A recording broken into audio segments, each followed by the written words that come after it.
মণিপুৰৰ খবৰ ক্ৰমশ মণিপুৰলৈ উভতি আহিছে শান্তি অমিত শাহৰ আহ্বানত অস্ত্ৰ সমৰ্পণ কৰিছে এতিয়া উগ্ৰপন্থীয়ে অস্ত্ৰ লুট কৰা লোকেও জমা দিছে মাৰণাস্ত্ৰ এতিয়ালৈকে 124 বিধ অত্যাধুনিক অস্ত্ৰ সমৰ্পণ কৰা হ'ল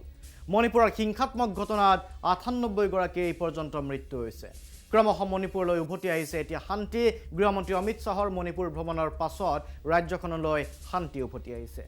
শাহে ৰাজ্যখনৰ উগ্ৰপন্থীক অস্ত্ৰ সম্বৰণ কৰিবলৈ আহ্বান জনাইছিল শাহৰ আহ্বানৰ প্ৰতি সঁহাৰি জনাইছে এতিয়া মণিপুৰৰ উগ্ৰপন্থীয়ে একাংশ উগ্ৰপন্থীয়ে ইতিমধ্যে আৰক্ষীৰ ওচৰত জমা দিছে বিবিধ অত্যাধুনিক অস্ত্ৰ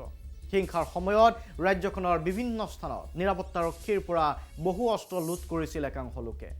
শাহৰ আহ্বানত এই লোকসকলেও এতিয়া অস্ত্ৰ সমৰ্পণ কৰিবলৈ আৰম্ভ কৰিছে বৰ্তমানলৈ 140 বিধ অত্যাধুনিক অস্ত্ৰ সমৰ্পণ কৰিছে উগ্ৰপন্থী আৰু নাগৰিকে সমৰ্পণ কৰা অস্ত্ৰৰ ভিতৰত আছে SLR carbine INSAS rifle INSAS LMG .303 rifle 9mm pistol grenade launcher স্থানীয়ভাৱে নিৰ্মিত পিস্তল ৰাইফল সমৰ্পণ কৰিছে নাগৰিকে আজিৰ পৰা ৰাজ্যখনত আৰম্ভ হৈছে ব্যাপক তালাচী অভিযান আৰু এই অভিযানত নাগৰিকৰ হাতত অত্যাধুনিক অস্ত্ৰ পালে কঠোৰ ব্যৱস্থা লোৱাৰ সকিয়নি দিছে আৰক্ষীয়ে তালাচী অভিযানৰ পূৰ্বে ৰাজ্যখনৰ বিভিন্ন স্থানত উগ্ৰপন্থী আৰু নাগৰিকে অস্ত্ৰ সমৰ্পণ আৰম্ভ কৰিছে ইফালে শান্তি ঘূৰি অহাৰ পৰিপ্ৰেক্ষিতত ৰাজ্যখনৰ 5খন জিলাত সান্ধ্য আইন উঠাই লোৱা হৈছে বৰ্তমানলৈ মণিপুৰৰ হিংসাত মৃত্যু হৈছে 98 গৰাকী লোকৰ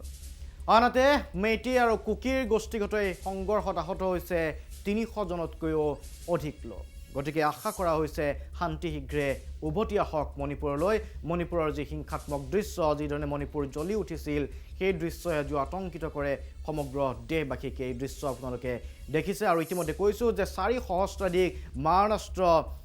মণিপুৰৰ উগ্ৰপন্থীৰ হাতত পৰিছিল কিছু সংখ্যক সাধাৰণ লোকেও ব্যৱহাৰ কৰিছিল এতিয়া গৃহমন্ত্ৰীৰ আহ্বানত সেই মাৰণাস্ত্ৰসমূহ উভতাই দিয়াৰ প্ৰক্ৰিয়া আৰম্ভ হৈছে যদিও এই পৰ্যন্ত কিন্তু বহু মাৰণাস্ত্ৰ উগ্ৰপন্থীৰ হাততে আছে